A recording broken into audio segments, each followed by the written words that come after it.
일본으로 수학여행을 가지 못하면 차라리 가지 않겠어요. 한국은 일본의 그림자에 불과하고 이제는 완벽하게 일본의 하위 문화가 된 나라라며 한국행을 거부하던 프랑스 여학생이 있었습니다. 일본 문화에 깊이 매료되어 있던 그녀는 결국 경제적인 이유로 어쩔 수 없이 한국행을 선택하게 되는데요. 하지만 일본으로 향한 대다수의 학생들과는 달리 그녀는 한국에서 자신의 인생을 완전히 바꿔놓을 만한 충격적인 경험을 하게 됩니다. 프랑스로 돌아간 그녀는 이제 학교에서 가장 열정적인 한국 알림이가 되었다고 하는데요. 도대체 그녀는 한국에서 무슨 일을 겪은 걸까요? 시청하기 전에 좋아요와 구독 부탁드립니다. 안녕하세요. 저는 프랑스 남부 마르세유에 사는 17살 여고생 클레르입니다. 평범한 고등학생이었던 제가 어떻게 한국의 진정한 모습을 알리는 사람이 되었는지 제 이야기를 들려드릴게요. 모든 것은 그날 그 수학여행 공지를 보면서 시작되었습니다. 프랑스 남부의 따스한 햇살이 창문을 통해 교실을 비추던 그날, 저는 제 인생이 완전히 달라질 거란 사실을 전혀 알지 못했습니다. 고작 학교의 문화 탐방 프로그램이 그렇게 큰 변화를 몰고 올 거라고는 생각도 못했죠. 그때까지만 해도 전 그저 평범한 17살 여고생이었어요.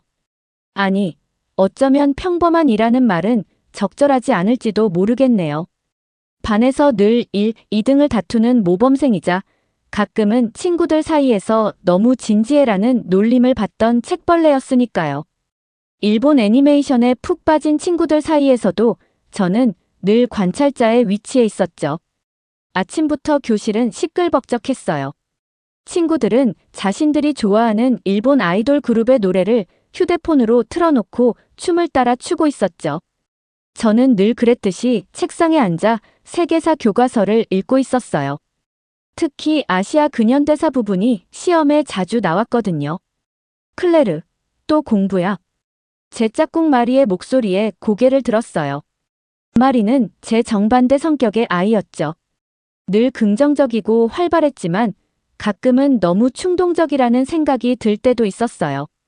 그런데 그날따라 마리의 표정이 조금 심각해 보였어요. 넌 어디로 갈 거야? 마리의 질문에 저는 교실 앞쪽의 게시판을 바라봤어요. 2024년 봄학기 아시아 문화 탐방, 일본 한국 선택제라고 쓰여진 커다란 포스터가 걸려 있었죠. 일본 측에는 화려한 벚꽃과 후지산, 화려한 도쿄의 야경이 인쇄되어 있었고 한국 쪽은 그저 흐릿한 궁궐 사진 하나가 전부였어요. 당연히 일본이지. 저는 무심코 대답했어요. 다들 일본 가는데 굳이 한국은 왜 가야 해? 그 순간 마리의 표정이 묘하게 변했어요. 평소에 밝은 미소 대신 뭔가 고민이 있는 듯한 표정이었죠. 근데 나 이번에 한국 가기로 했어. 제가 놀란 표정을 짓자 마리는 서둘러 설명을 이어갔어요. 있잖아. 우리 작은아빠가 한국에서 3년 동안 일하셨대. 그런데 거기서 보고 들은 이야기들이 우리가 알고 있는 것과 너무 다르다고. 마리의 말이 채 끝나기도 전에 미츠오 선생님이 교실로 들어오셨어요. 일본에서 오신 교환교사셨는데 우리 학교의 아시아 문화 프로그램을 총괄하시는 분이었죠. 선생님은 늘 단정하고 예의 바른 모습이었지만 가끔 수업 중에 보이시는 날카로운 시선은 저를 불편하게 만들었어요.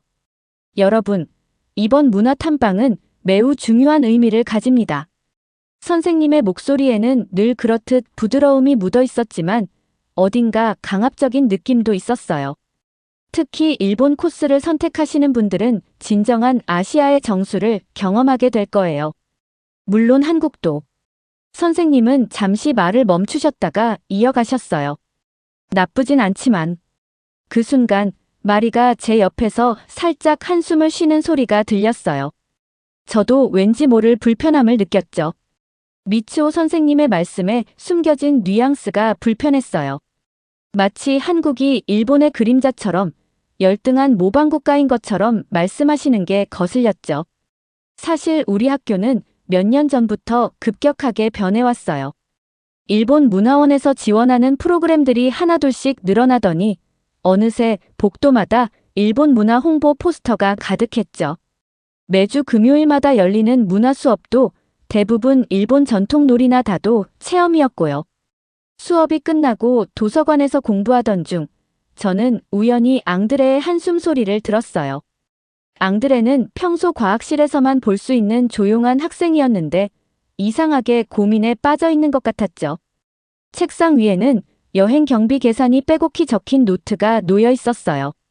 무슨 일 있어? 제가 물었더니 앙드레는 잠시 망설이다가 대답했어요.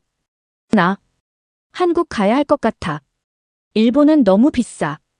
그러면서 앙드레는 자신의 계산 노트를 보여줬어요. 일본 코스는 한국보다 거의 2배에 가까운 비용이 들었죠. 게다가 앙드레의 집은 편부모 가정이라 형편이 넉넉하지 않다는 걸 알고 있었어요. 근데 미츠오 선생님이 장학금을 제안하셨어. 앙드레가 작은 목소리로 말을 이었어요. 일본에 가면 전액 지원해 주신대. 근데 앙드레의 말끝에 담긴 망설임이 마음에 걸렸어요. 왜 이렇게까지 일본행을 강요하는 걸까? 그날 저녁 집에 돌아와 아빠의 서재에 앉아있던 저는 문득 책장 구석에 꽂혀있는 낡은 앨범을 발견했어요. 표지에는 1950년에서 1953년이라고 적혀 있었죠. 클레르. 문득 고개를 들어보니 아빠가 서재 문 앞에 서 계셨어요. 평소엔 잘 보이지 않던 깊은 주름이 아빠의 이마에 선명했죠. 아빠, 이게 뭐예요? 아빠는 잠시 망설이시더니 제 옆에 앉으셨어요. 내 할아버지의 앨범이란다. 한국 전쟁 때에. 저는 깜짝 놀랐어요. 한 번도 들어본 적 없는 이야기였거든요. 앨범을 펼치자 낡은 흑백 사진들이 나왔어요. 군복을 입은 젊은 할아버지의 모습, 그리고 그 옆에는 한 소년이 서 있었죠. 이 사진 속 소년이 바로 할아버지를 살린 아이란다. 아빠의 목소리가 조금 떨렸어요. 전쟁 중에 할아버지가 부상을 입었을 때 이 소년의 가족이 할아버지를 숨겨주고 치료해 주셨지. 목숨을 걸고. 아빠는 잠시 말을 멈추셨다가 이어가셨어요. 할아버지는 늘 말씀하셨어. 한국인들의 자유를 위한 투쟁 정신과 끈기를. 그리고 전쟁 후 폐허에서 일어선 그들의 놀라운 발전을. 하지만 할아버지가 돌아가시고 나서 우리도 점점 잊어가고 있었나 보구나. 저는 사진을 하나하나 넘기며 생각에 잠겼어요. 할아버지께서 이런 이야기를 해주셨다면 제가 한국에 대해 이렇게 무관심했을까요? 그리고 우리 학교에서 보여주는 한국의 모습이 과연 전부일까요? 다음 날 학교에서 제일 먼저 만난 건 말이었어요. 클레르, 나 어제 잠도 못 잤어. 마리가 평소와 다르게 진지한 표정으로 말했어요. 이상하지 않아? 우리가 이렇게 일본 문화만 배우고. 마리의 말이 끝나기도 전에 교실 뒤에서 앙드레의 목소리가 들렸어요. 나도 고민했어. 앙드레가 조용히 말을 이었어요. 장학금은 솔깃했지만 뭔가 이상해. 마치 우리의 선택을 통제하려는 것 같아. 저는 그때까지도 망설이고 있었어요. 하지만 할아버지의 사진이 자꾸 떠올랐죠. 그리고 미츠오 선생님의 강요가 불편하게 느껴졌고요. 나 한국에 가볼래. 제 말에 마리와 앙드레가 놀란 듯이 쳐다봤어요. 정말? 근데 넌 어제까지만 해도. 그래, 나도 몰랐어. 우리가 얼마나 편견에 사로잡혀 있었는지. 그날 오후 미츠오 선생님과의 면담이 있었어요. 선생님의 표정은 평소와 달리 굳어 있었죠. 클레르, 넌 우리 학교의 모범생이잖니. 선생님의 목소리에는 평소의 부드러움이 없었어요. 이번 선택이 내 미래에 어떤 영향을 미칠지 생각해봤니? 저는 처음으로 선생님의 눈을 똑바로 쳐다봤어요. 네, 생각해봤어요. 그래서 더더욱 한국에 가보고 싶어요. 선생님의 표정이 순간 일그러졌다가 이내 평소의 미소를 되찾으셨어요. 하지만 그 미소가 더 이상 따뜻하게 느껴지지 않았죠. 수학여행 신청 마감일, 저는 당당히 한국행을 신청했어요. 마리, 앙드레를 포함해 우리 반에서 총 5명이 한국행을 선택했죠. 나머지 25명은 모두 일본을 선택했고요. 우리가 잘못된 선택을 한 걸까요? 마리가 불안한 듯 물었어요. 그게 중요한 게 아닐 것 같아. 제가 대답은 그렇게 했지만 사실 저도 불안했어요. 솔직히 말하면 무서웠죠. 하필 제가, 모범생인 제가 다수의 선택과 다른 길을 선택한다는 게 두려웠어요. 앙드레는 창밖을 바라보며 말했어요. 내가 과학실에서 실험할 때 항상 하는 생각이 있어. 모든 가설은 검증이 필요하다는 거야. 우리가 지금까지 배워온 것도 마찬가지 아닐까? 교실 뒤편에서는 일본행을 선택한 친구들이 들떠서 이야기를 나누고 있었어요. 도쿄의 최신 게임 센터, 아키하바라의 애니메이션 숍, 하라주쿠의 패션. 저도 원래는 그런 것들을 꿈꾸고 있었는데 지금은 뭔가 헛헛한 기분이 들었어요. 얘들아, 갑자기 마리가 진지한 표정으로 말했어요. 우리만의 스터디 그룹을 만드는 게 어때? 한국에 대해 제대로 공부해보자고. 도서관으로 자리를 옮긴 우리는 각자 노트북을 펼쳤어요. 처음으로 우리만의 렌즈로 한국을 바라보기 시작한 거죠. 놀랍게도 한국은 제가 알고 있던 것과는 전혀 달랐어요. 세계 최고 수준의 기술력, K-팝으로 대표되는 대중문화의 힘, 그리고 5,000년의 역사와 전통이 고스란히 남아있는 나라. 이거 봐. 앙드레가 흥분된 목소리로 외쳤어요. 화면에는 한국의 경제 지표가 띄워져 있었죠. 1인당 국민소득, 수출 규모, 기술혁신 지수. 모든 면에서 한국은 세계 최상위권이었어요. 근데 우리 교과서에는 왜 이런 내용이 하나도 없지? 마리가 고개를 갸웃거렸어요. 잠시 후 도서관으로 들어오신 미츠오 선생님과 눈이 마주쳤어요. 선생님은 우리를 한참 바라보시더니 입을 열으셨어요. 여러분, 방과 후에 잠깐 시간 있나요? 이야기를 나누고 싶은데. 선생님의 목소리는 부드러웠지만 어딘가 모르게 차가운 기운이 느껴졌어요.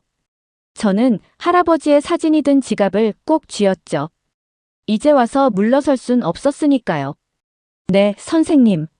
저희도 드릴 말씀이 있어요. 밖에선 봄바람이 불고 있었어요. 벚꽃잎이 휘날리는 모습이 왠지 모르게 쓸쓸해 보였죠. 마치 지금까지의 제 모습처럼요. 하지만 이제는 달라질 거예요. 우리 5명은 서로를 바라보며 작게 미소를 지었어요. 이게 바로 우리만의 작은 혁명의 시작이었나 봐요. 수동적으로 받아들이기만 했던 것들에 대해 의문을 던지고 진실을 찾아 나서는. 그때는 몰랐어요. 이 선택이 제 인생을 완전히 바꿔놓을 거라는 것을. 그리고 제가 알고 있던 모든 것들이 얼마나 왜곡되어 있었는지도요. 드디어 인천국제공항에 도착했습니다. 12시간의 긴 비행 끝에 한국 땅을 밟는 순간 저는 이상한 떨림을 느꼈어요. 학교에서 늘 한국은 일본의 그늘 아래 있는 나라라고 배웠는데 제 눈앞에 펼쳐진 광경은 전혀 달랐죠. 이게 정말 공항이야? 마리가 놀란 목소리로 말했어요. 저도 이해가 됐습니다. 우리가 탑승했던 파리샤를 드골 공항보다 더 현대적이고 깔끔했거든요. 천장에서는 커다란 LED 스크린이 우리를 반겼고 로봇 안내원이 자연스럽게 프랑스어로 인사를 건넸어요. 비행벤이 아코레. 로봇의 완벽한 프랑스어 발음에 우리 모두 깜짝 놀랐죠. 인천공항에서 본 광경은 더욱 놀라웠어요. 여기저기 주인 없는 캐리어들이 홀로 서 있었죠. 심지어 공항 밖 버스 정류장에서도 사람은 없고 가방만 줄지어 서 있었어요. 파리였다면 상상도 할 수 없는 광경이었죠. 이런 게 바로 세계 최고 수준의 치안이구나 싶었어요. 여러분, 이쪽으로 오세요. 우리를 맞이한 한국인 가이드 진수 씨는 유창한 프랑스어로 말씀하셨어요. 먼저 공항철도를 타고 서울로 이동하겠습니다. 공항철도로 향하는 동안 저는 계속해서 주변을 둘러보았어요. 모든 것이 깔끔하게 정리되어 있었고 사람들의 움직임도 질서정연했죠. 일본에 대해서만 배워왔던 저희에게 이건 충격적인 광경이었어요. 봐. 저기 봐. 앙드레가 갑자기 소리쳤어요. 공항철도 플랫폼에 도착하자 디지털 스크린이 벽면 가득 펼쳐져 있었고 실시간으로 열차 위치와 혼잡도가 표시되고 있었죠. 한국의 대중교통 시스템은 세계 최고 수준입니다. 진수 씨가 자부심 가득한 목소리로 설명해 주셨어요. 특히 서울의 지하철은 그때였어요. 옆에서 갑자기 들려온 날카로운 비명 소리. 한 일본인 관광객이 지갑을 잃어버렸다며 당황해하고 있었죠. 그런데 그 순간 벌어진 광경은 저희를 더욱 놀라게 했어요. 주변에 있던 한국인들이 즉시 달려와 도와주기 시작했어요. 누군가는 영무원을 불렀고 또 다른 사람은 CCTV 확인을 요청했죠. 심지어 한 할머니는 자신의 지갑을 열어 택시비를 건네려고 하셨어요. 이런 모습 처음 봐요. 마리가 감동한 듯 말했어요. 우리가 배웠던 것과 너무 달라. 열차에 탑승하자 또 다른 놀라움이 기다리고 있었어요. 차량 내부는 놀랍도록 깨끗했고 무료 와이파이는 기본, 심지어 열차 안에서 5G 신호가 끊기지 않았죠. 프랑스에서는 지하철 안에서 통화가 잘 안 되는데 제가 말하자 진수 씨가 웃으며 대답하셨어요.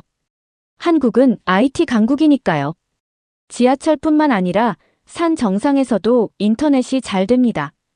서울역에 도착했을 때 저희를 기다리고 있던 것은 또 다른 충격이었어요. 거대한 역사 내부에 쇼핑몰과 식당가가 들어서 있었고 디지털 안내 시스템은 다국어 서비스를 제공하고 있었죠. 저기 봐, 저 할머니. 앙드레가 가리킨 곳을 보니 한 할머니께서 키오스크로 능숙하게 기차표를 예매하고 계셨어요. 프랑스에서는 어르신들이 디지털 기기 사용을 어려워하시는데 이런 모습이 신선했죠. 호텔로 가는 길에 본 서울의 야경은 더욱 놀라웠어요. 화려한 네온 사인과 첨단 빌딩들 사이로 고풍스러운 한옥이 보였고 거리는 깨끗하게 정돈되어 있었죠. 여러분, 잠시 멈춰볼까요? 진수 씨가 말씀하셨어요. 청계천이란 곳이었죠. 이곳은 원래 복개된 도로였어요. 하지만 시민들의 삶의 질을 위해 다시 하천으로 복원했답니다. 물길을 따라 걸으며 진수 씨는 계속 설명해 주셨어요. 한국은 경제 발전만큼이나 환경과 문화 보존도 중요하게 생각합니다. 이 청계천처럼요. 그때 마리가 갑자기 걸음을 멈췄어요. 저기 봐요. 저 할아버지들. 다리 아래에서는 몇몇 어르신들이 바둑을 두고 계셨는데 그 옆으로는 젊은이들이 태블릿으로 작업을 하고 있었죠. 전통과 현대가 이렇게 자연스럽게 공존하는 모습이 인상적이었어요. 호텔에 도착해서도 놀라움은 계속됐어요. 객실 내 모든 설비가 스마트폰으로 제어 가능했고 심지어 화장실 변기도 첨단 기능으로 가득했죠. 이게 정말 우리가 알고 있던 한국이 맞나? 앙드레가 침대에 앉으며 말했어요. 학교에서 배운 것과 너무 다른데. 창밖으로 보이는 서울의 야경을 바라보며 저는 깊은 생각에 잠겼어요. 우리는 얼마나 많은 거짓된 정보 속에서 살아왔던 걸까요? 왜 이런 놀라운 나라의 진짜 모습을 우리에게 보여주지 않았을까요? 첫날 밤, 저는 일기장을 꺼내 적었어요. 오늘 본 한국은 우리가 배웠던 것과는 전혀 달랐다. 이곳에는 일본의 그림자가 아닌 한국만의 빛나는 색채가 있었다. 다음 날 아침, 호텔 조식을 먹으러 가는 길에 우연히 마주친 일본인 관광객 가족의 대화가 들렸어요. 여보, 우리가 알던 것보다 훨씬 발전했네요. 도쿄보다 더 현대적인 것 같아요. 그 말을 들으며 저는 생각했어요. 어쩌면 우리뿐만 아니라 많은 사람들이 한국의 진짜 모습을 모르고 있는 건 아닐까? 그리고 우리 학교에서 이토록 한국을 폄하하려 했던 이유가 혹시 이런 진실을 감추고 싶어서였던 걸까? 클레르, 빨리 와봐. 우마리의 외침에 생각을 멈추고 고개를 돌렸어요. 조식당 창가에서 마리가 손짓하고 있었죠. 해가 떠오르는 서울의 아침 풍경이 창 너머로 펼쳐지고 있었어요. 전통기와가 빛나는 경복궁 지붕 너머로 현대적인 고층 빌딩들이 솟아있는 모습. 그 광경은 마치 한국이라는 나라를 상징하는 것 같았어요. 과거와 현재가 조화롭게 공존하는, 그러면서도 끊임없이 미래로 나아가는 역동적인 나라. 우리가 며칠 동안 더 많은 걸 보게 될까? 앙드레가 커피를 마시며 물었어요. 그럼. 저는 확신에 찬 목소리로 대답했죠. 이제 겨우 시작이야. 우리가 몰랐던 진짜 한국을 발견하는 여정이. 창 밖으로 아침 햇살이 쏟아지고 있었어요. 그 빛 속에서 서울은 더욱 빛나 보였죠. 이제 저는 확신할 수 있었어요. 이번 여행이 제 인생을 완전히 바꿔놓을 거라는 걸. 그리고 그건 결코 나쁜 변화가 아닐 거라는 걸요. 아침 일찍 일어나 창밖을 바라보니 서울의 활기찬 모습이 눈에 들어왔어요. 오늘은 본격적인 관광이 시작되는 날이었죠. 첫 목적지는 경복궁이었습니다. 여러분, 이곳은 조선 왕조의 법궁이에요. 진수 씨의 설명이 시작되었죠. 600년 전에 지어진. 그런데 갑자기 마리가 제 팔을 잡아당겼어요. 클레르, 저기 봐. 고개를 돌리니 정문 앞에서 수십 명의 관광객들이 줄을 서서 한복을 입고 있었어요. 알고 보니 궁궐 안에서는 한복을 입으면 무료 입장이 가능하다고 했죠. 게다가 한복 대여점에서는 외국인들을 위한 다국어 서비스까지 제공하고 있었어요. 우리도 한복 입어볼까요? 마리의 제안에 모두가 찬성했어요. 한복을 고르는 과정에서 놀라웠던 건 전통 한복부터 현대적으로 재해석된 생활한복까지 다양한 스타일이 있다는 거였죠. 이건 정말 일본 기모노와는 완전히 다르네요. 앙드레가 한복을 입어보며 말했어요. 움직이기가 훨씬 편하고 색감도 더 화려해요. 한복을 입고 경복궁으로 들어서는 순간 마치 시간 여행을 하는 것 같았어요. 웅장한 건축물들이 눈앞에 펼쳐졌고 곳곳에 설치된 AR 안내 시스템이 600년 전 궁궐의 모습을 생생하게 보여주었죠. 와, 이게 정말 AR이에요? 마리가 감탄했어요. 스마트폰을 들고 건물을 비추자 옛날 왕과 신하들이 정치를 논하던 모습이 홀로그램처럼 나타났거든요. 일본절에서는 이런 걸 본 적이 없는데. 특히 인상적이었던 건 수라관이라는 곳이었어요.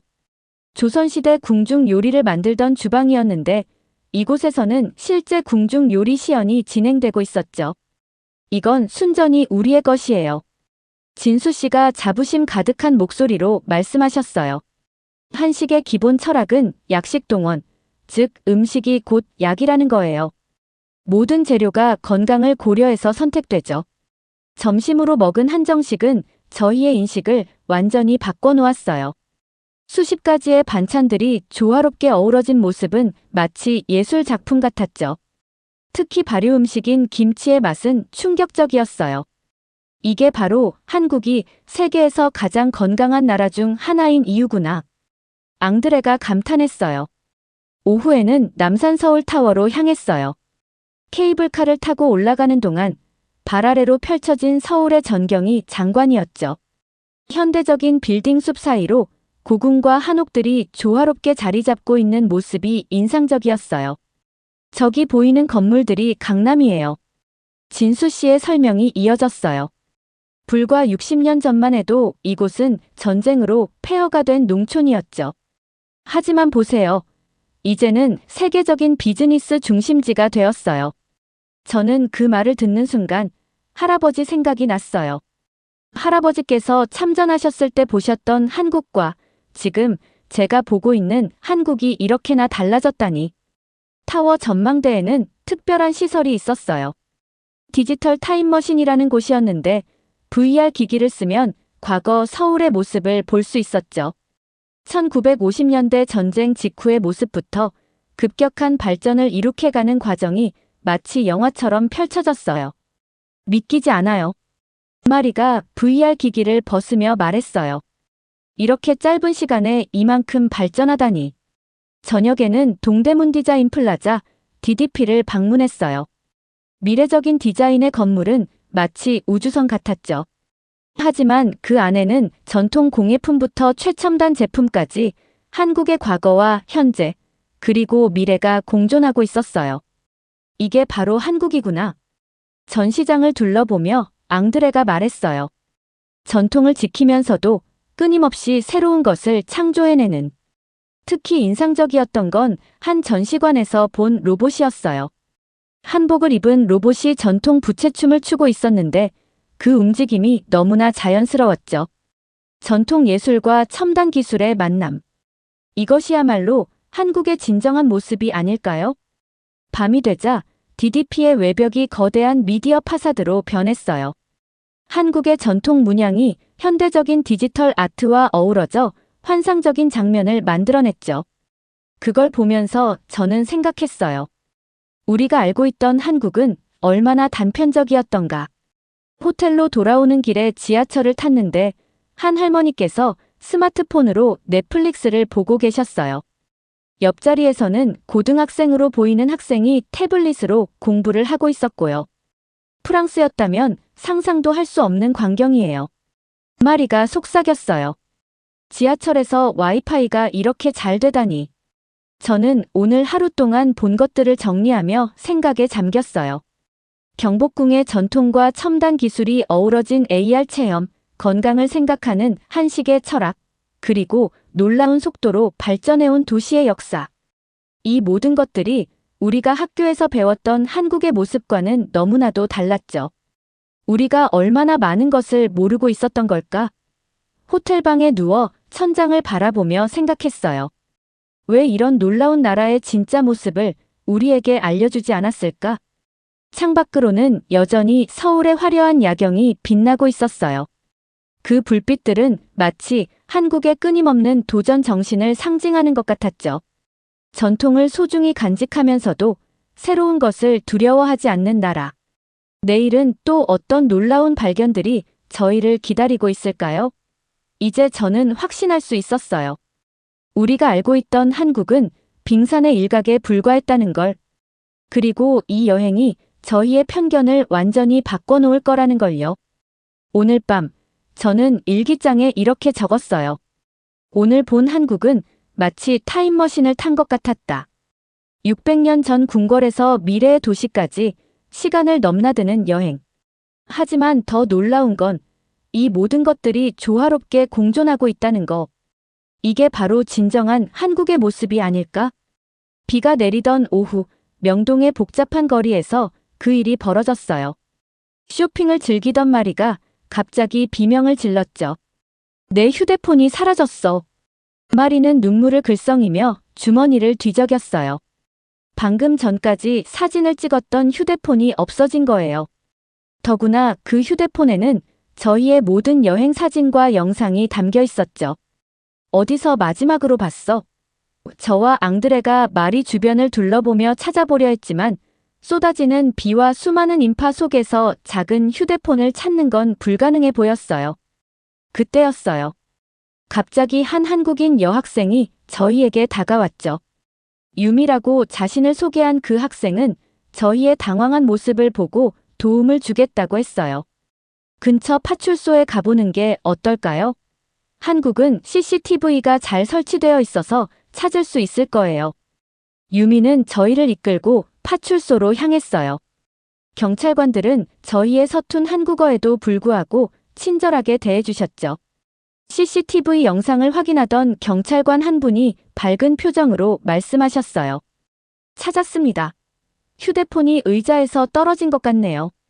한 시민이 주워서 역 안내소에 맡기신 걸로 보입니다. 저는 놀라지 않을 수 없었어요. 분실한 지 채 30분도 되지 않아 위치를 파악하다니. 더구나 누군가가 주워서 바로 안내소에 맡겼다는 사실이 신기했죠. 유미는 저희와 함께 지하철역으로 향했어요. 안내소 직원분은 마리의 휴대폰 잠금 화면을 확인하고는 바로 돌려주셨죠. 마리는 감격의 눈물을 흘렸어요. 마리의 휴대폰을 찾은 후 화면이 약간 금가 있는 걸 발견했어요. 유미가 근처 수리점으로 데려갔는데 놀랍게도 30분 만에 수리가 끝났어요. 게다가 비용은 프랑스의 5분의 1 수준이었죠.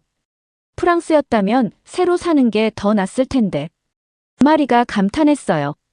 파리였다면 절대 찾지 못했을 거예요. 이런 일이 있을 수 있다니. 유미는 웃으며 말했어요. 한국에서는 흔한 일이에요. 제 친구는 지하철에 노트북을 두고 내린 적이 있는데 다음 날 그대로 찾았대요. 그날 저녁 유미는 저희를 근처 한국식 찜질방으로 데려갔어요. 처음 보는 문화라 낯설었지만 이상하게도 편안했죠. 찜질방 안에서 수건으로 머리를 감싼 채 이야기를 나누는 동안 저는 한국의 또 다른 면을 발견할 수 있었어요. 우리나라도 물론 발전했지만 이런 공동체 문화는 잃어버린 것 같아요. 앙드레가 말했어요. 이렇게 서로를 배려하고 돕는 문화가 부럽네요. 유미는 저희에게 한국의 정을 설명해 주었어요.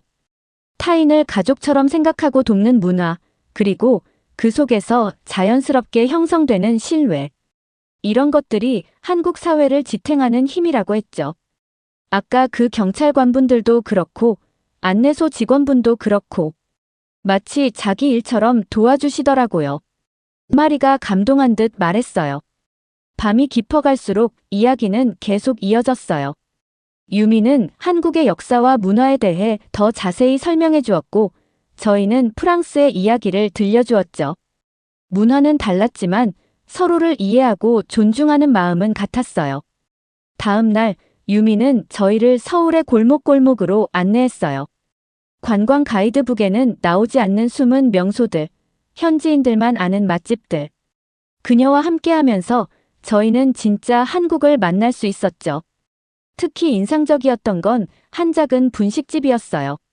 할머니 혼자서 40년째 같은 자리를 지키고 계신다고 했죠. 떡볶이를 만드시는 할머니의 모습에서 한국의 정신을 볼 수 있었어요. 변화하는 시대 속에서도 자신만의 가치를 지켜나가는 할머니, 이 외국인 친구들 처음 와봤대요. 유미가 말씀드리자 할머니는 환한 미소와 함께 떡볶이를 더 듬뿍 담아주셨어요. 많이 먹어라, 많이 먹어, 한국 음식 맛있지? 할머니의 서툰 영어에 저희 모두 웃음이 났지만 그 속에 담긴 따뜻한 마음은 충분히 전해졌어요. 이런 게 바로 한국의 매력인 것 같아요. 앙드레가 말했어요. 최첨단 기술과 전통이 공존하면서도 그 속에 따뜻한 인간미가 살아있다는 거. 저녁이 되자 유미는 저희를 한강공원으로 데려갔어요. 강변을 따라 자전거를 타며 달리는 동안 서울의 야경이 물에 비쳐 반짝였죠. 강가에 모여 치맥을 즐기는 사람들의 모습도 인상적이었고요. 여기서는 밤늦게까지 이렇게 안전하게 놀 수 있어요. 유미가 말했어요. 한국은 세계에서 가장 안전한 나라 중 하나거든요. 그날 밤 호텔로 돌아와 창밖을 바라보며 저는 생각했어요. 휴대폰을 잃어버린 건 분명 불행한 사건이었지만 그 덕분에 오히려 더 값진 것을 얻은 것 같았죠. 한국인들의 진정성과 따뜻함, 그리고 새로운 친구 유미. 마리는 이제 휴대폰을 더 조심스럽게 다루게 됐다며 웃었어요. 하지만 그보다 더 중요한 건 우리 모두가 한국에 대한 새로운 시각을 갖게 됐다는 거예요.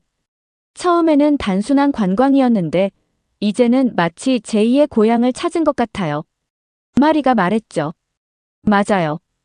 이제 저희에게 한국은 더 이상 단순한 여행지가 아니었어요. 첨단 기술과 전통이 조화를 이루고 낯선 이들에게도 따뜻한 정을 베푸는 나라. 그리고 무엇보다 진정성 있는 사람들이 살아가는 곳. 일기장을 펼쳐 오늘의 감정을 기록하면서 저는 확신할 수 있었어요. 이번 사건은 단순한 해프닝이 아닌 저희의 편견을 완전히 바꿔놓은 소중한 경험이었다는 걸요.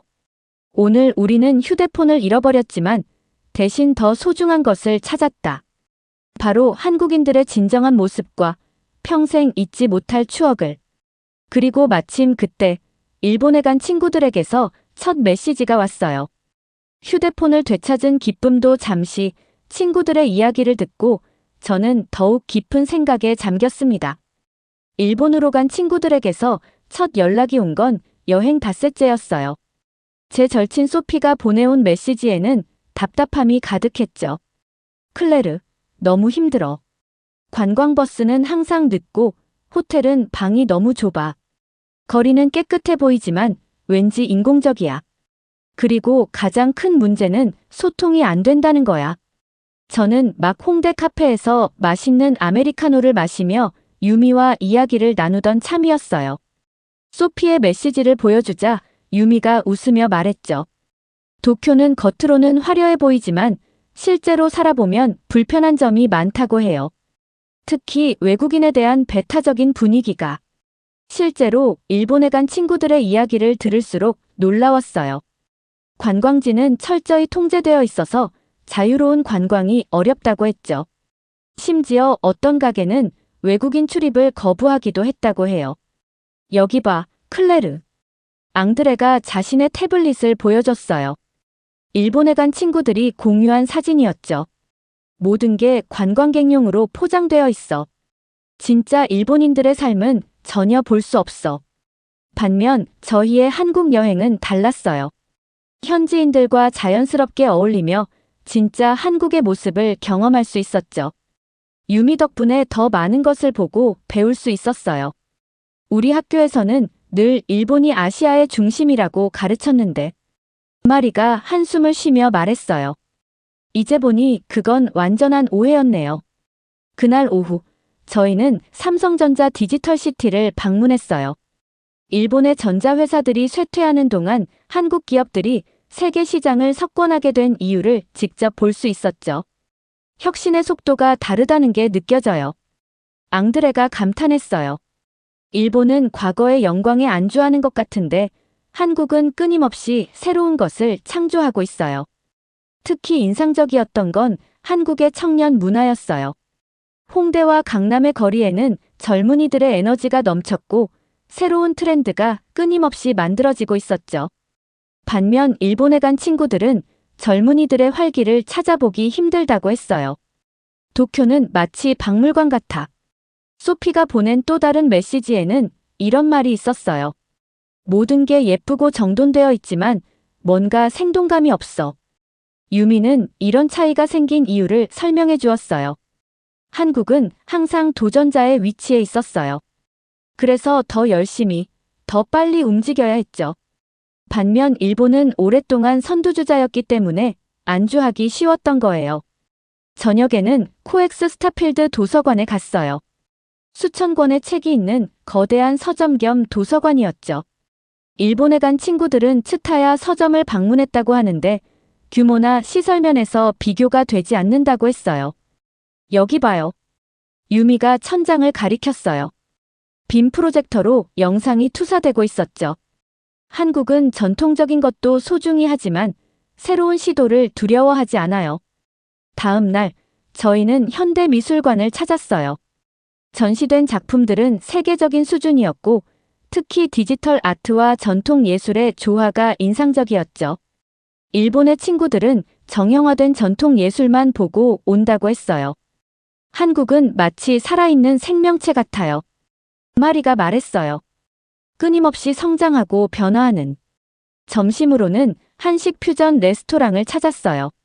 전통 한식을 현대적으로 재해석한 메뉴들이 신선했죠. 일본에 간 친구들은 정해진 관광 코스의 일식만 먹을 수 있다고 했어요. 이게 바로 차이인 것 같아요. 앙드레가 김치 리조또를 먹으며 말했어요. 한국은 전통을 지키면서도 새로운 시도를 두려워하지 않아요. 반면 일본은 오후에는 한강 시민공원에서 피크닉을 즐겼어요. 도시 한가운데 이런 휴식 공간이 있다는 게 놀라웠죠. 일본의 공원들은 너무 인공적이라고 하더군요. 여기 봐요. 또 연락이 왔어요. 마리가 휴대폰을 보여줬어요. 일본에 간 친구가 보낸 사진에는 빽빽한 도쿄 거리가 찍혀 있었죠. 너무 답답해 보여요. 밤에는 남산 꼭대기에 올라가 서울의 야경을 감상했어요. 반짝이는 불빛들이 마치 살아 숨쉬는 것처럼 보였죠. 도쿄의 야경은 화려하지만 차갑다고 하더군요. 이제 알겠어요. 마리가 야경을 보며 말했어요. 우리가 얼마나 큰 편견에 사로잡혀 있었는지. 호텔로 돌아오는 길에 저는 생각했어요. 한국과 일본은 분명 다른 길을 걸어왔고 그래서 지금도 다른 모습을 보이고 있다고. 하지만 그 차이는 우리가 배웠던 것과는 정반대였죠. 제 일기장에는 이렇게 적혀 있어요. 오늘 나는 진정한 차이를 발견했다. 그건 단순히 겉모습의 차이가 아니라 정신과 문화의 차이였다. 한국은 끊임없이 발전하고 도전하는 나라. 반면 일본은 과거의 영광에 안주하고 있는 것 같아. 우리가 그동안 얼마나 잘못 알고 있었던 걸까? 파리 샤를 드골 공항에 도착했을 때 저는 이미 다른 사람이 되어 있었어요. 2주간의 한국 여행은 제 세계관을 완전히 바꿔놓았거든요. 어서 와, 클레르. 부모님이 공항에서 저를 반겨주셨어요. 아빠는 제 표정을 보시더니 말씀하셨죠. 내 눈빛이 달라졌구나. 집으로 가는 차 안에서 저는 멈추지 않고 이야기했어요. 한국에서 보고 느낀 모든 것들, 특히 우리가 얼마나 잘못된 편견을 가지고 있었는지에 대해서요. 아빠, 할아버지가 본 한국이랑 제가 본 한국은 완전히 달랐어요. 전쟁의 폐허에서 어떻게 저렇게 눈부신 나라를 만들 수 있었는지 정말 놀라워요. 다음 날 학교에 등교했을 때 제일 먼저 마주친 건 미츠오 선생님이었어요. 클레르, 한국은 어땠니? 선생님의 질문에 담긴 뉘앙스가 느껴졌어요. 마치 역시 일본이 더 나았겠지? 라고 말씀하시는 것 같았죠. 선생님, 제가 발표하고 싶어요. 제가 갑자기 이런 말을 꺼내자 선생님이 놀라신 듯 했어요. 아시아 문화 시간에 한국에 대해 발표하고 싶습니다. 그날 오후, 강당에는 많은 학생들이 모였어요. 일본에 다녀온 학생들의 발표가 먼저 시작됐죠. 화려한 신주쿠의 네온 사인, 정돈된 거리, 전통 사찰. 하지만 어딘가 관광객용으로만 포장된 듯한 느낌이었어요. 드디어 제 차례가 왔어요. 떨리는 마음을 진정시키며 무대에 올랐죠. 여러분, 저는 오늘 우리가 모르고 있던 진실을 말씀드리려고 해요. 프로젝터에 한국에서 찍은 사진들을 띄웠어요. 600년 된 궁궐에서 AR로 역사를 체험하는 모습, 세계 최고 수준의 지하철과 공공시설들, 전통과 현대가 조화를 이루는 도시 풍경. 우리는 그동안 잘못 알고 있었어요. 한국은 결코 일본의 그림자가 아니에요. 오히려 발표 중에 저는 강조했어요. 우리는 학교에서 정확하고 객관적인 교육을 받을 권리가 있어요. 하지만 지금처럼 일본 중심의 왜곡된 교육만 계속된다면 우리는 결국 편견에 사로잡힌 어른이 될 수밖에 없어요. 이제는 변화가 필요해요. 제 발표를 듣던 학생들의 표정이 점점 변해갔어요. 특히 휴대폰을 잃어버렸다가 찾은 이야기를 했을 때는 모두가 감동한 듯 했죠. 파리였다면 상상도 할 수 없는 일이에요. 하지만 한국에서는 가능했어요. 왜냐하면 저는 계속해서 한국의 진짜 모습을 이야기했어요. 놀라운 기술력, 따뜻한 정, 끊임없는 도전 정신. 그리고 무엇보다 우리가 얼마나 편견에 사로잡혀 있었는지도요. 선생님, 갑자기 한 학생이 손을 들었어요. 왜 우리는 이런 이야기를 한 번도 배운 적이 없나요? 미츠오 선생님의 표정이 굳어졌어요. 하지만 저는 멈추지 않았죠. 그건 아마도 누군가가 의도적으로 한국의 진짜 모습을 가리고 있었기 때문일 거예요. 하지만 이제는 달라져야 해요. 발표가 끝난 후 많은 학생들이 저에게 다가왔어요. 나도 다음에는 한국에 가보고 싶어. 한국이 이렇게 대단한 나라였다니. 며칠 후 학교에 놀라운 변화가 일어났어요.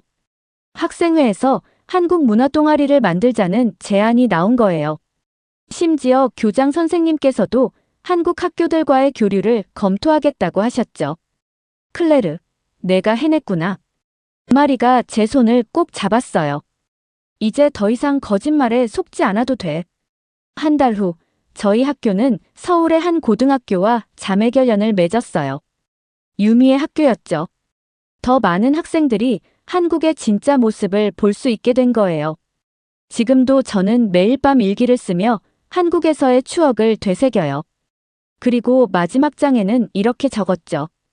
때로는 진실을 보기 위해 먼 길을 돌아야 할 때가 있다. 하지만 그 여정이 우리를 더 강하게 만들고 더 현명하게 만든다. 한국은 나에게 단순한 여행지가 아니었다. 그곳은 내 편견을 깨고 진실을 마주하게 해준 곳이었다. 그리고 이제 나는 그 진실을 더 많은 사람들에게 전하고 싶다. 이제 저는 알아요. 진정한 용기는 편견에 맞서 싸우는 것이라는 걸. 그리고 그 싸움은 이제 막 시작되었다는 것도요. 여러분, 프랑스 소녀 클레르의 인생을 바꿔놓은 특별한 한국 이야기는 여기까지입니다. 클레르의 용기 있는 선택이 결국 학교의 변화까지 이끌어낸 것처럼 우리나라의 진정한 모습을 세계에 알리는 일은 앞으로도 계속될 것입니다. 끝까지 시청해주셔서 진심으로 감사드리며 여러분의 구독과 좋아요, 알림 설정은 더 많은 한국의 이야기를 전하는 데 큰 힘이 됩니다. 이상 감동 이야기였습니다.